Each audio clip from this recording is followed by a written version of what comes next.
Welcome back, learners of class 12. Let's continue with the discussion of the sample paper of 2020 and 2021. Okay, so here we are going to see the part B questions where we have section 1, section 2 and section 3, in which we are going to discuss about section 1 questions. Yes, we will continue with the sample paper. Let's start. Part B, section 1, question number 24. Evaluate the following expressions. You can see the questions on the screen, okay? We have two subdivisions, A and B. A. So, 6 asterisk 3 plus 4 exponentiation 2, floor division 5 minus 8.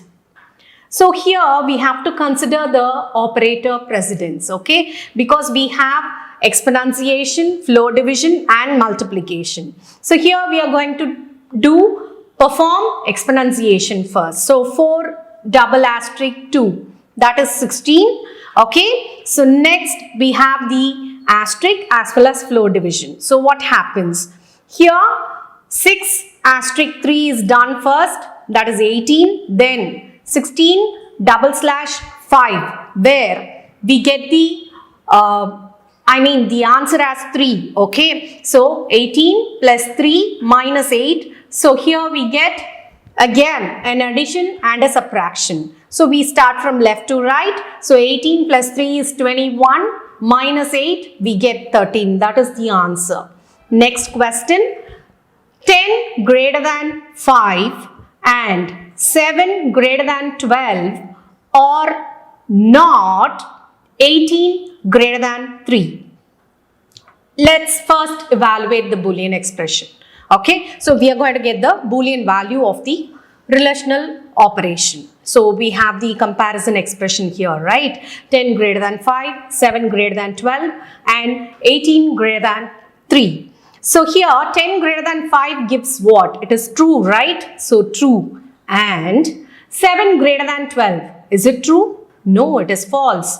And we have the operator or, right? Then comes not 18 greater than 3. Actually 18 greater than 3 is true, but here we have to evaluate not, right? So we get false. So true and false or false. From left to right, we are now going to evaluate. So true and false gives false or false. So false or false, we get false. So that is the answer. 25th question, differentiate between viruses and worms in context of networking and data communication threads. Okay, so this actually carries 2 marks and you have a choice, internal choice for it, that is differentiate between web server and web browser, right? Any 2 popular web browsers. So let's I'm going to give you the answer for both the questions, but during your exam you're not supposed to answer both. You have to give answer only for one question. So now let's start. Differentiate between viruses and worms in context of networking and data communication threads. The answer, you know what is a virus, what is a worm, right? So let me give you the literal answer first. Viruses require an active host program or an alternate infected and active operating system in order for viruses to run, cause damage and infect other executable files or documents. So viruses should be pre-existing, okay? And worms, they are standalone malicious programs which replicate themselves, okay? They replicate themselves and produce multiple copy of its own, okay? So that is the answer. And now let's see the answer for the question. Differentiate between web browser and the web server. Write any 2 popular web browsers. The answer, web browser. A web browser is a software application for accessing information on a world wide web. So www is how you use the link or the website name. But where do you place it? You place it inside a Chrome, an Internet Explorer, or Firefox, right? So here, that is the web browser. Okay, so now when a user requests a web page from a particular website, the web browser retrieves the necessary content from a web server and then displays the page on the user's device. So this is how the web browser helps the user to retrieve information about it. Okay, so that is the answer. And now let's see the answer for the question. Differentiate between web browser and the web server. Write any two popular web browsers. The answer, web browser. A web browser is a software application for accessing information on a world wide web.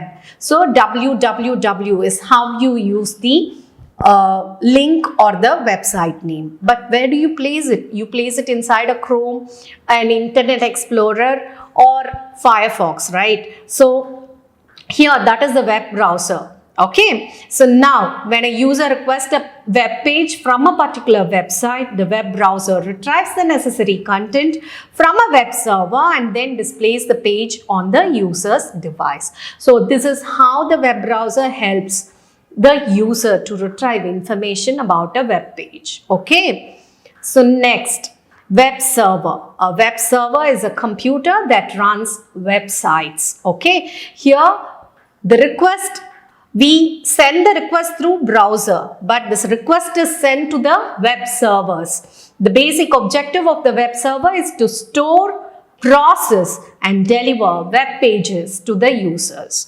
as per their request. That is very important. This intercommunication is done using Hypertext Transfer Protocol, that is HTTP. Popular web browsers are Google Chrome, Mozilla Firefox, Internet Explorer, and you also know Safari, right? For Mac computers, we use Safari. So these are the examples. You can write any two because the question, it is asked for only two browsers, okay? 26th question, explain the following terms. We are going to expand the following terms. The short forms are given. We have 4 questions: A, SMTP, B, XML, C, LAN, and D, IPR. Okay, so let's see the answer. SMTP, yeah, I know you would have guessed it. SMTP is Simple Mail Transfer Protocol, and we use it for the purpose of accessing emails, for sending mails, okay? XML, Extensible Markup Language. It is a language used to design dynamic web pages. LAN, Local Area Network. IPR, Intellectual Property Rights. Now, 27th question. Here you have choice. So the first one is differentiate between actual parameters and a formal parameter with a suitable example. Okay, we have to give example for both. Or the internal choices, explain the use of global keyword used in a function with the help of a suitable example. Let's see the first choice, differentiate between actual parameters and a formal parameters with a suitable example for each. So let's see the answer. The list of identifiers used in a function call. We know there are different parts in a function, right? We have this function call, function definition. Okay, so let's see. The list of identifiers used in a function call is called actual parameters, whereas the list of parameters used inside the function definition is called the formal parameters. The actual parameter may be a value or a variable or even an expression, but the formal parameter is an identifier. Now the example for formal and actual parameter, okay? So let's see the example. Def, area of site, where return side star side. We are finding the side square. Okay. So outside the function, we give print area of 5. Okay. We are giving the value inside the function call itself. So in line 1, the side is the formal parameter. Okay. Which is given inside the function definition. The header of the function actually holds side, which is a formal parameter. In line 2, we invoke area of function, Okay, so the value 5 is the actual parameter, which is a value. Okay, so next, a formal parameter, that is a parameter, it is inside the function definition, and actual parameter is an argument and it is within the function call. Now I guess you're clear with the concepts of parameter and argument, as well as actual parameter and formal parameter. Now let's see the alternate question for it. Explain the use of global keyword used in a function with the help of a suitable example. In Python, global keyword allows the programmer to modify the variable outside the current scope. Okay, so if we give some keyword as global, what happens? It actually overrides the local variable. Okay, so whenever we change the value out of the scope, like there's a variable C inside a function and we are once again having one global variable as C outside the function. So whenever the function is over and we come out and there's a change in the value of C, what happens? The changed value is reflected. The scope is changed from local to global because it is a global variable now. So what happens? It is used to create a global variable and make changes to the variable in local context. A variable declared inside a function is by default local and a variable declared outside a function is global by default. The keyword global is written inside the function to use its global value. Okay, so whenever we try to use the keyword global inside a function, what it does, it actually uses the global value inside the function. So that is why we are using the keyword global. Outside the function, the global keyword doesn't have any effect. Okay, now let's get into the example. Please watch the screen clearly, okay, carefully. C is equal to 10. That's a global variable. Now we are going to define a function add. So global C, this is how we are going to use the global scope inside the function. So global C, C is equal to C plus 2. Okay, so now what happens? That 10 becomes 12.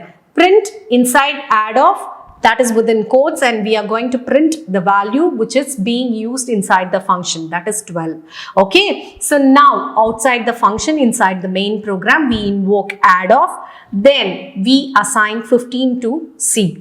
Now print C. Inside main we are printing C. Now let's see the output. How will it be? Inside the function it will be 12 and outside the function it is 15. Yes, you're right.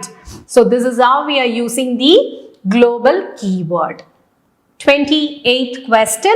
Rewrite the following code in Python after removing all the syntactic errors.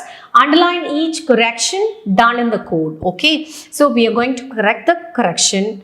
Correct the error and we are going to underline it. Okay, that's very important. Please don't forget to underline. So here the code is given. Please watch the code on the screen.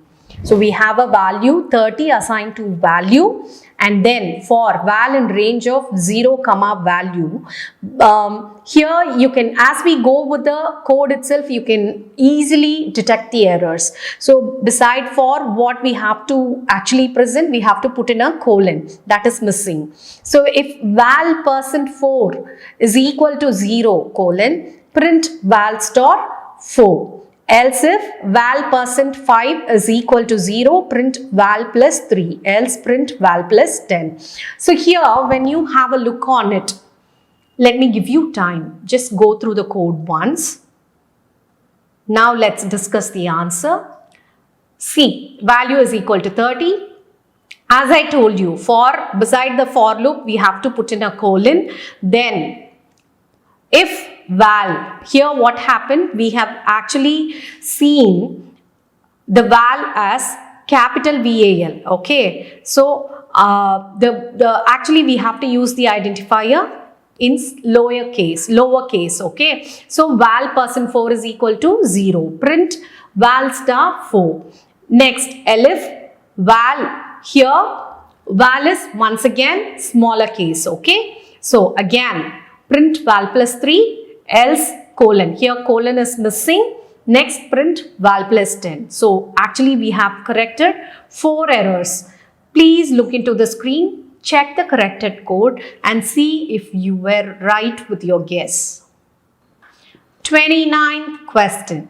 So here we are going to find the possible outputs, okay. So this is actually related to the random function. So have a look on the screen, watch the code, if possible write it down, and whenever you are getting into the output questions, initially it would be better if you run the code, and if there are any errors, please correct it.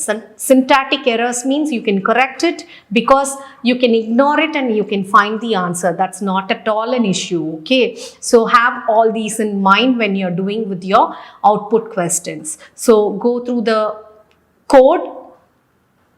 So here they have asked for the maximum values also, okay. So what possible outputs are expected to be displayed on the screen at the time of execution of the program for the following code.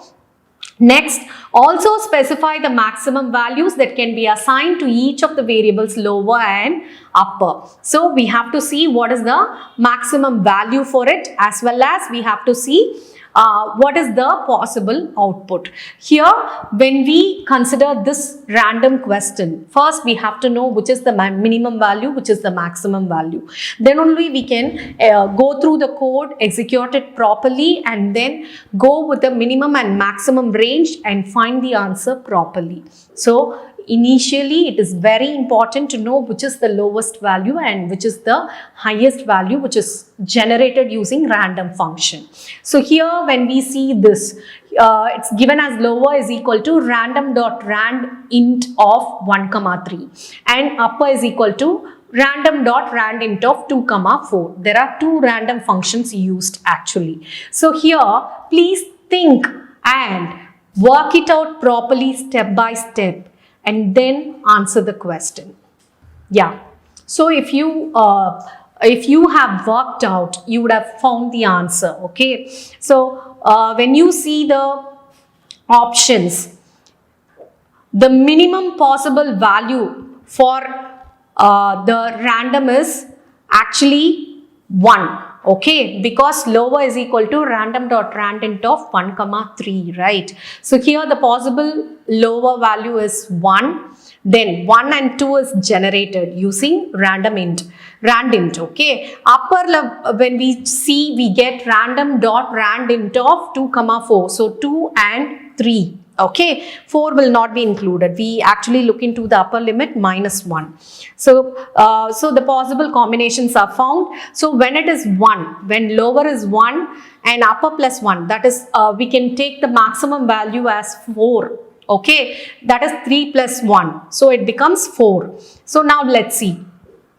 Print AR of K end hash. Okay, so every time when the character or the number is printed, you have to end it with an hash. So here when it is 1, AR of 1 is what? Here AR has a value 20, 30, 40, 50, 60, 70. So AR of 1 is actually 30 because it starts with 0 index. Okay, so it starts with 30. What are the options starting with 30 here?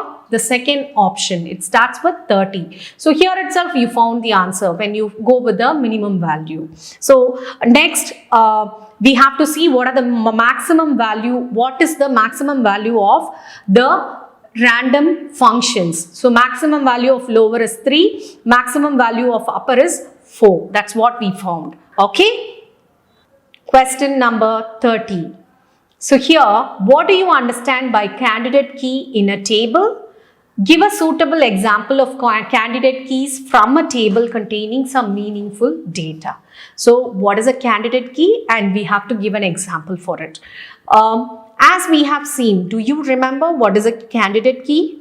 Actually, it is nothing but the key or the attribute which is having the property of a primary key, including the primary key, right? So literally, how do we write it? A table may have more than one such attribute or group of attributes that identifies a tuple uniquely. All such attributes are known as candidate keys. Okay, so now let's see an example. If you want, you can have a look on the screen.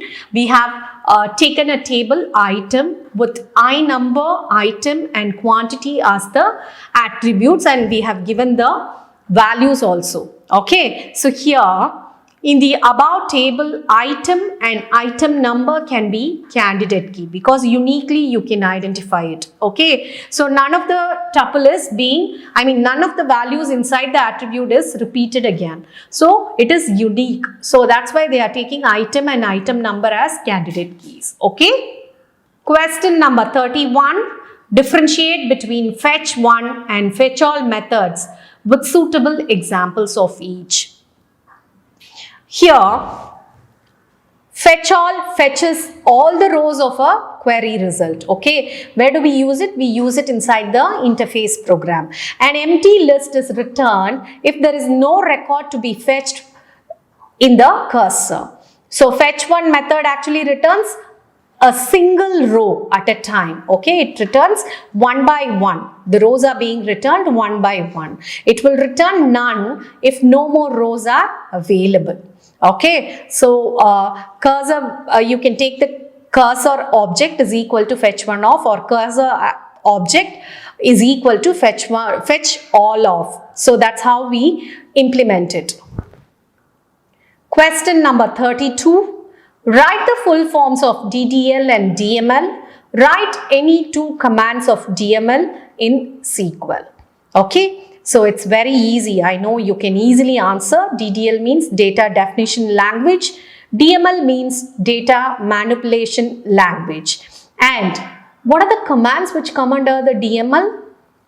Which alter the values inside the table. Those come under the DML, right? We can write insert, which inserts the values. Delete, which deletes the tuples or the values inside the table. Next comes update. Actually, update is used to change the values. Okay, so you can include all these as DML statements. Question number 33. Find and write the output of the Python code. Please have a look on the screen and see how the code is written. It is actually related to the string operation. Okay, so def display of str. Okay, here str is the argument passed. M is equal to, there's a blank space given. We are just initializing it to a empty string. For I in range of 0, length of str, if str of I dot is upper, we check for the uppercase in the, if the particular character is in uppercase, we convert it to lowercase. If it is in lowercase, we convert it to uppercase. Else, if it is not none of the other, if it is not an alphabet, we can't convert it to either upper or lowercase, right? So it should be a special character. So at that time, what are we supposed to do? The index is actually, we find the modulus of it with 2 and see whether it is 0. If it is 0, we just add the previous character to it. Okay, and if it is not 0, then what do? We just add a hash instead. We replace the character with a hash and we proceed. Okay, so this is the logic of this particular code. And here the input is fun at Python 3.0. That is the string given. So I want you to manipulate it. Please pause the video for a few seconds, manipulate it, process the code step by step and find the answer, and then look into the and cross check with the answer given. Okay? Yes, learners, we have come to the end of this session. In this session, we have gone through part 2, section 1 questions, which carry nearly 2 marks each. Okay, and some of the questions here had internal choices also. We have discussed all, like syntactical errors, output questions, and whatever we have seen today. I guess you people have understood it clearly. I want you to work out these questions again and revise so that it will be very helpful during the examination.